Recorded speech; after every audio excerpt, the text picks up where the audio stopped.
Estimadas maestras y maestros, no saben cuánto gusto me da poder compartir con ustedes esta información en este consejo técnico ordinario que tenemos que realizar. Uno de los retos que tenemos en este momento es acercarnos al plan de estudios 2022 que está aprobado y ver cómo vamos a poderlo llevar adelante. En primer lugar, quisiera decir cuáles son las razones por las que tenemos que cambiar la escuela. La escuela que conocemos es heredera del proyecto pedagógico que se formó en el siglo XIX.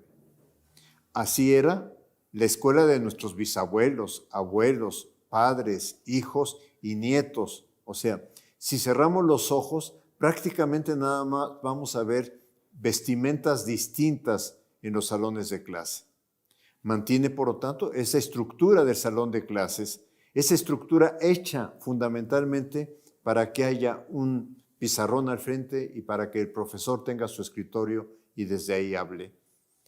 Insiste en un plan de estudios organizados por materias, un plan de estudios que todos conocemos porque así lo llevamos, donde se respetan los contenidos, donde la lógica de la disciplina es muy importante, pero sobre todo que hay dificultades para aprender los temas, porque estos temas, en estricto sentido, no se vinculan con la realidad. ¿Por qué queremos una escuela diferente? Por razones compensatorias. La investigación muestra una distancia entre contenidos escolares y la realidad social y cultural de los alumnos. El cambio es el principio de avanzar hacia una escuela justa, compensatoria, crítica, emancipadora. Quienes no están en la escuela, quienes han huido de la escuela, quienes decidieron no seguir en la escuela, fueron fundamentalmente porque la escuela los expulsó, porque el sistema educativo los expulsó al no reconocer su potencial y de alguna manera están fuera porque se castigaron sus debilidades para poder acoplarse a lo que la escuela se supone que tiene que lograr. También tenemos que cambiar por una serie de razones pedagógicas y didácticas. Existe un debate pedagógico nacional e internacional muy vivo, muy significativo, y podríamos decir que este plan de estudios es la primera ocasión en que retoma a fondo temas pedagógicos. Porque en el siglo XX la psicología desplazó a la didáctica. La psicología logró explicaciones sobre procesos de aprendizaje. Y estos son importantes, pero se desplazó el entender cuáles son los procesos y cuáles son los procesos de formación que tiene que tener la escuela. También estamos buscando romper con las lógicas que siguieron otros cambios curriculares en donde se seguían las pautas que los organismos internacionales establecen a través de sus investigaciones. Pautas que tienen sus fundamentos, pero que reconozcamos son inadecuadas para el caso mexicano. El proyecto que estamos presentando constituye una propuesta de mayor profundidad a la impulsada por Torres Bodet en los años 60 del siglo pasado. Todos reconocemos el plan de estudios de 11 años, el plan de estudios por áreas de conocimiento, no por materias, los libros de texto gratuito, el desayuno escolar. En todos estos temas, México en ese momento fue un referente en América Latina y de alguna manera con este proyecto curricular buscamos que vuelva a ser un referente. Y también porque necesitamos romper con el proyecto de formar para la unidad nacional, que supone que hay una mexicanidad y que al mismo tiempo desconoce, descalifica las diversas formas de ser mexicano, las diversas culturas que forman identidades mexicanas en un sentido amplio. Transformar este plan de estudios reconoce que nosotros los docentes somos profesionales de la formación y del aprendizaje y que como todos profesional tenemos autonomía que de hecho hemos ejercido para trabajar con nuestros estudiantes y capacidad de tomar decisiones fundamentadas sobre aquello que hacemos con los estudiantes. El plan de estudios instaura, y este es un elemento central, una vinculación escuela, comunidad, territorio. Reconoce que cada escuela es única, que no hay dos escuelas iguales, que cada escuela tiene sus circunstancias y sus procesos y sus problemas. En ese sentido, la escuela está en un contexto específico. Que la escuela requiere vincularse de otra manera con la comunidad para impulsar sus valores, para analizarlos críticamente en algún momento en que estos valores de la comunidad se contradigan lo que nosotros estamos buscando de una buena democracia, de un buen ciudadano. La escuela abierta a lo que es más allá de sus bardas, porque si bien las bardas fueron creadas para proteger a los niños, hoy también las bardas están hechas para cerrar que la realidad entre y también invada el trabajo de la escuela. Y estamos considerando que el Consejo Técnico es el responsable de la primera etapa del codiseño curricular. El plan de estudios está conformado, y ustedes seguramente ya lo han estudiado, en 4 campos formativos que están construidos desde la pluralidad de saberes y conocimientos de las distintas disciplinas. No los voy a leer porque ustedes los tienen ahí enfrente, y al mismo tiempo está armado con 7 ejes articuladores. Estos 7 ejes son rasgos humanos de formación ciudadana democrática. Lo único que pudiera yo expresar, que quizá en esta lámina no logro presentar en forma adecuada, es que si bien en los campos formativos hay que trabajar saberes que proceden de distintas disciplinas, no todos los ejes, inclusión, pensamiento crítico, interculturalidad crítica, igualdad de género, etcétera, no todos esos ejes hay que expresarlos en cada etapa, en cada proyecto que desarrollemos a partir del análisis del campo formativo. Necesitamos también transformar nuestro concepto de alumno y de alumna. Esto es, ayudar a que se rompa el rol que históricamente el niño, la niña, el adolescente asume en la escuela.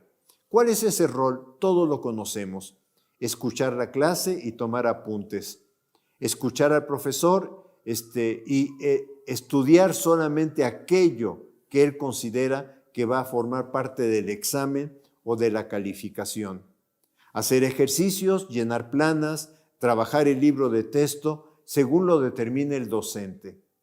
¿Qué es lo que nos ha faltado? ¿Cuál ha sido el gran error de nuestra escuela? No ayudar al alumno a que se pregunte qué quiere aprender. El aprendizaje tiene que ser algo de él, no incluso de que hablemos de motivación, no. El aprendizaje tiene que responder a ¿para qué quiero aprender algo? Y esto va a llevar muchísimo esfuerzo de nosotros y de las familias, por supuesto, y de la sociedad para que el alumno empiece a preguntarse ¿qué quiero aprender? Y entonces esto ayudará a que no trabajen solo por aquello que se califica en la escuela. Necesitamos transformar el concepto evaluación, calificación, evaluación formativa. Yo diría que en México y en el mundo se confunde evaluación con calificación y se considera que la evaluación sumativa y que los portafolios de evidencias y que las rúbricas y que todo esto hacen la evaluación. Yo diría, hagamos una distinción clara que el plan de estudios establece. La calificación clasifica, no ayuda a mejorar. Los números o las mediciones que se hacen en las pruebas estandarizadas no logran reflejar lo complejo de un proceso como es el aprendizaje. ¿Qué es la calificación? El resultado de presentar determinadas evidencias necesarias. Pueden ser tareas, ejercicios, reporte de proyecto o en secundaria el reporte de un laboratorio, exámenes periódicos murales, representaciones en la comunidad o cualquier otra actividad que podamos considerar que refleja el aprendizaje. La calificación es una necesidad del sistema educativo. No surgió, y esto me parece muy importante insistirlo, surgió en el siglo XIX, cuando se establecieron los sistemas nacionales de educación, pero no surgió ni desde la pedagogía ni desde la didáctica. Este es un tema que tenemos que trabajar con cierto cuidado.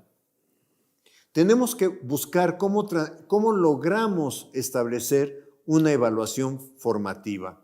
Yo aquí sigo mucho la didáctica francesa y en ella se plantea que la finalidad de la evaluación formativa es retroalimentar. Pero una cosa muy importante, que el punto de partida es que el sujeto logre autorreflexionar sobre lo que está haciendo, autoanalizarse. El riesgo de la evaluación formativa es rigidizarla, porque al rigidizarla, al ponerle formatos, lo que vamos a hacer es impedir que fluya.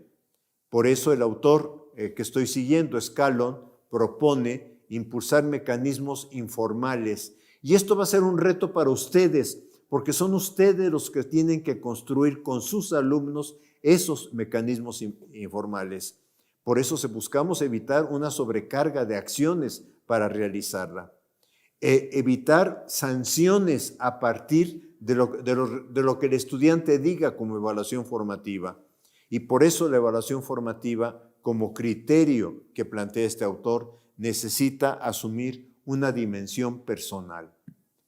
Necesitamos un tema que va a ser complicadísimo, pero que tenemos que empezar a trabajar en él, que es cómo avanzar en colaborar en que los padres de familia, los tutores y la sociedad empiecen a considerar de otra manera lo que tiene que hacer la escuela.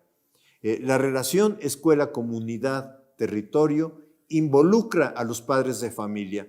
Los padres de familia y tutores ingresaron a la escuela en la pandemia. Ahora cuidemos que no se retiren de la escuela, que sigan apoyando. Y esto implica que nos pueden colaborar para ir identificando aquellos problemas que se encuentran en el entorno de la escuela, sea el mercado, sea el tránsito a la escuela, sea la siembra o en los medios. Esto es lo que puedan los padres de familia decir de lo que se publica, de lo que se dice sobre un determinado tema. Podría ser sobre la guerra Rusia-Ucrania, podría ser sobre la contaminación en determinadas ciudades, sobre los problemas del agua, etc. Y en algún caso, si los padres de familia cuentan con datos, lo que pueden encontrar en WhatsApp que pueda ayudar a la escuela. En este sentido, estamos trabajando en pensar una noción diferente de aprendizaje en la escuela y una noción diferente de libro de texto. El libro de texto como algo que ayude, pero encontrar también que la realidad puede ser un libro. Involucrarse también, necesitamos que la familia se involucre, que se continúe apoyando a sus hijos, fundamentalmente ayudándoles a formular preguntas. ¿Por qué? Y no a conformarse con la primera respuesta que encuentran, sea en un libro o sea cuando googlean información. Cambiar su percepción de lo que esperan de la escuela, que la escuela pueda realizar. Y fundamentalmente aceptar otro medio de comunicación sobre sus hijos, de lo que sus hijos hacen en la escuela, que no sea la tradicional boleta de calificaciones. En este sentido, el cambio que buscamos se orienta a restaurar un circuito escuela, comunidad, territorio como punto de partida y punto de llegada de los saberes. Buscar que el estudiante aprenda a entender la realidad, no para repetir las frases que vienen en los libros, sino para decir, lo que yo veo en la realidad puedo afirmar tal cuestión. Tema que si vemos los niños desde preescolar, de primaria, pueden a través de sus dibujos demostrar, pero que poco a poco los vamos obligando, orillando a que nos repitan lo que dicen los autores. En este sentido, buscamos analizar críticamente la realidad, lo que Freire plantea, leer el mundo, buscar una síntesis incluso entre el saber del sentido común y el saber sistemático. No es que neguemos el sentido común, pero puede ser el punto de partida, bien sea para fortalecer o para argumentar este es lo que se afirma a través del sentido común, o bien sea para contradecirlo y encontrar que hay otras explicaciones mucho más abarcativas, mucho más explicativas que la que el sujeto tiene en ese momento. Leer el mundo críticamente en sus diversos planos, ciencias naturales, imbrincadas con las ciencias, con el apoyo del lenguaje y del pensamiento matemático. Esto nos ha llevado a reconstruir el currículo, buscando una graduación entre saberes y problemas, y pensando que cada docente, cada colectivo docente tiene que repensar la forma como ha aprendido a trabajar con los estudiantes y tiene que repensar nuestra propia historia docente. Esto significa también buscar una transformación en la estructura del salón de clases. Tenemos que encontrar una forma de que los estudiantes no estén en serie, no estén uno detrás de otro, donde el auditorio, la clase se convierte en un auditorio y solo vemos la nuca del compañero.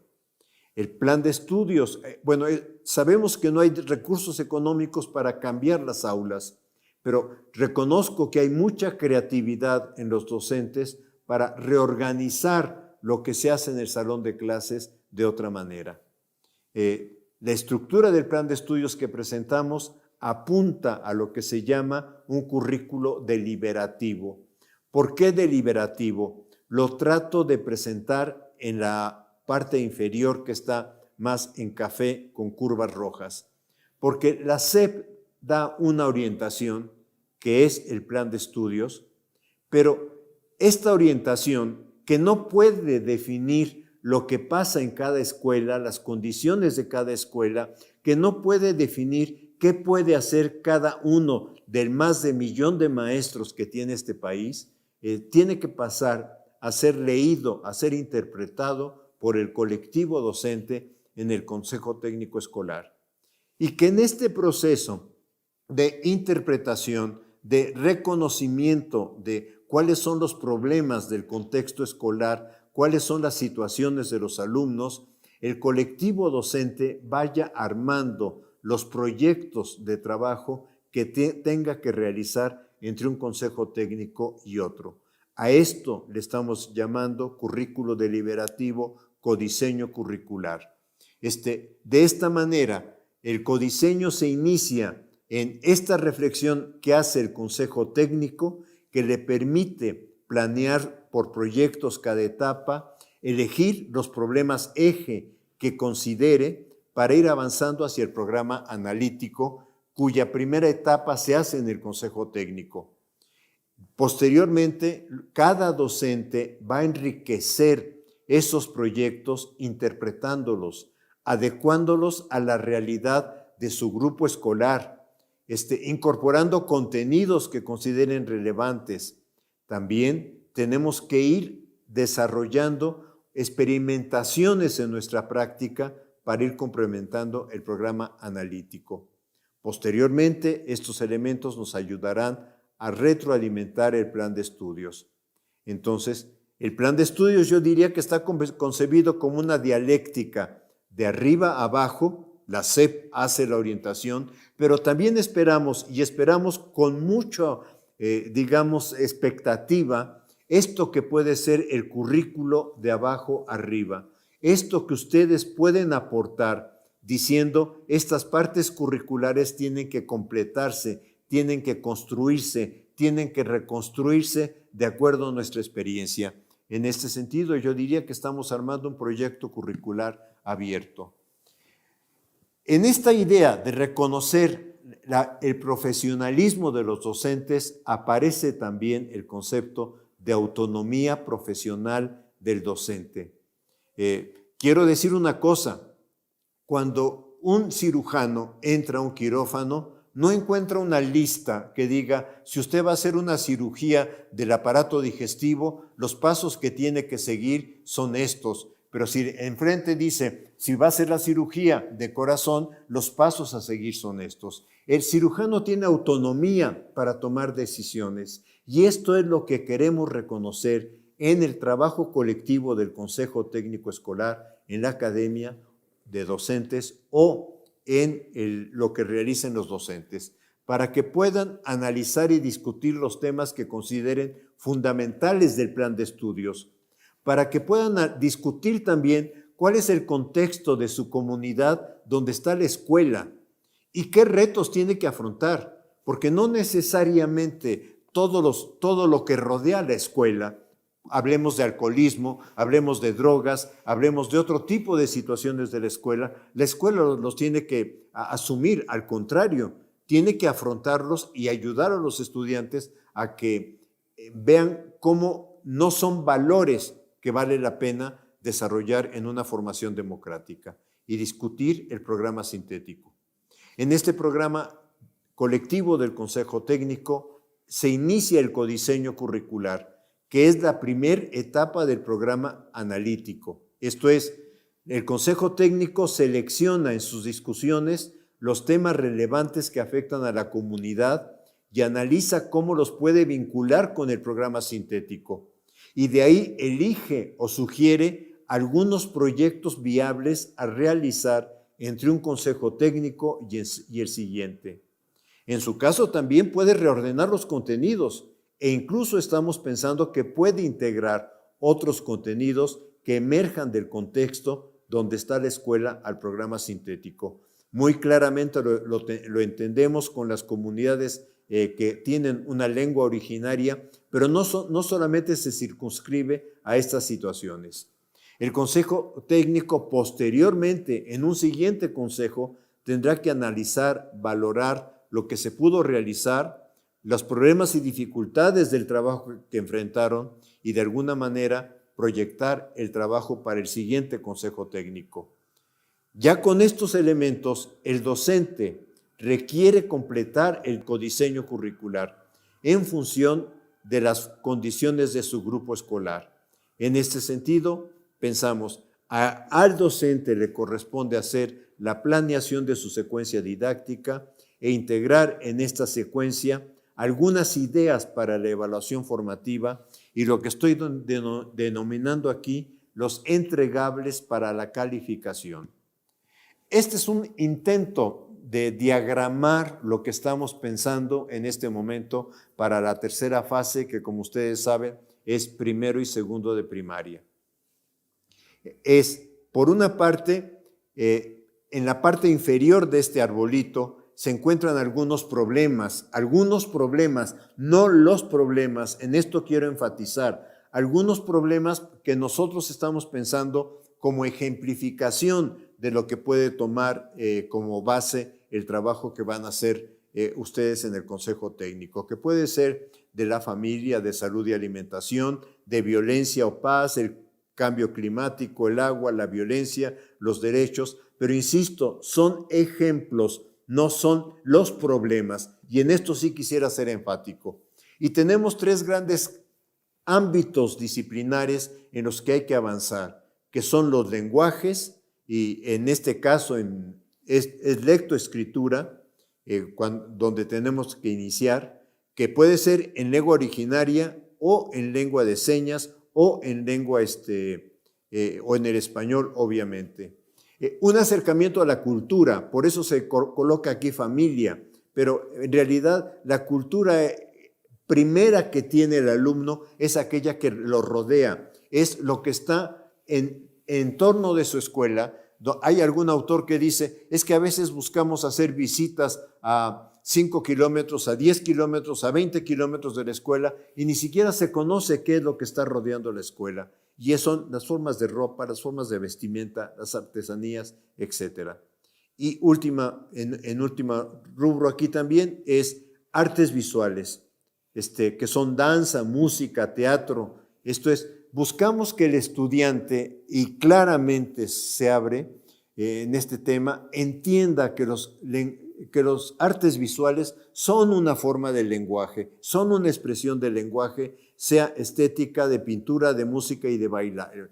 Lo que rodea el árbol es como ir diciendo, tenemos que ir construyendo el proyecto de trabajo, articulando estos saberes, articulándolo de alguna manera en que vayamos avanzando en torno a ellos. Aquí está un ejemplo también Ejemplo no es la definición del programa sintético de saberes y pensamiento científico. Aquí se ve con más claridad en el tronco del árbol pensamiento matemático y pensamiento científico. Vemos un ámbito de temas: cuerpo humano, salud, alimentación, animales y plantas. Vemos los problemas. Aquí quedó un poquito más claro, por ejemplo, en pensamiento matemático para el primero y segundo de primaria, ordenar, series, conteos, operaciones básicas, figura geométrica, etc. O sea, pero son ejemplificaciones de lo que de alguna forma tienen que construir. Como todo ejemplo, como todo intento de diagramar, tiene sus limitaciones. Esta es una propuesta de un modelo dinámico de planeación didáctica. Por una parte tenemos la planeación, problemas contextuales, los saberes que tienen los alumnos y los saberes sobre los cuales tendríamos que trabajar, los procesos de grado creciente de complejidad, y por otra parte lo que intento de alguna manera trabajar es que se planea simultáneamente secuencia didáctica, espacios de evaluación formativa y entregables para calificar. Y que hay una relación mutua entre estos tres elementos. Esto es, las situaciones, problemas o los proyectos o los contenidos que vamos seleccionando después se van a traducir en determinados entregables y van a aparecer en la evaluación formativa en términos de los alumnos están mostrando aprendizaje, los alumnos están mostrando dificultades para hacer la tarea o dificultades en los trabajos, etcétera. Y entonces estos pueden ser los puntos de reflexión en la evaluación formativa que tendrían que ver a qué se deben y sobre todo qué circunstancias lo causan y qué podemos hacer en conjunto maestros, alumnos e incluso en su momento padres de familia. Y esto también lleva a repensar las secuencias didácticas. Por eso lo que estoy planteando aquí, y lo estoy planteando como dinámico, es esto entra en movimiento, como toda gráfica tiene sus limitaciones, pero entra en movimiento. Lo que no quisiera, por favor, para los colegas directores, supervisores, es que esto lleve a que se les exija a los maestros por semana una planeación de este tipo. Si exigimos una planeación rígida, lo que vamos a hacer es llenar de trabajo al maestro e imposibilitarle trabajar en el aula. Tenemos que encontrar una forma de que esto no se traduzca en un documento para que nada más haya grandes orientaciones sobre las cuales el docente pueda trabajar. Los docentes tenemos creatividad y la hemos mostrado y la mostramos muchísimo en la pandemia. Por ejemplo, nadie nos dijo utilicen el WhatsApp. Nadie nos dijo algo que una compañera que trabajó en medio rural me escribió y me llamó mucho la atención, que dijo el cuadernillo viajero. Esto es, el cuadernillo que en algún momento llegaba al niño a través de determinados medios que el maestro había hecho a través de fotocopias, etcétera, y que después encontraba el mecanismo para que los padres de familia lo regresaran a la escuela. Nosotros mostramos mucha creatividad en la pandemia y hemos mostrado siempre creatividad. Y este proyecto se basa en reconocer la formación, la creatividad del maestro para ofrecer formas de trabajo a nuestros estudiantes. No quisiera terminar sin formular algunas posibles, y también insisto, posibles preguntas generadoras desde la perspectiva de Freire. O sea, utilizando el concepto de palabra generador de Freire, intentando llevarlo a lo que tenemos como reto en el Consejo Técnico. Y en ese sentido las preguntas serían, ¿qué reto representa la propuesta pedagógica del Plan de Estudios 2022 para el trabajo colegiado en la escuela?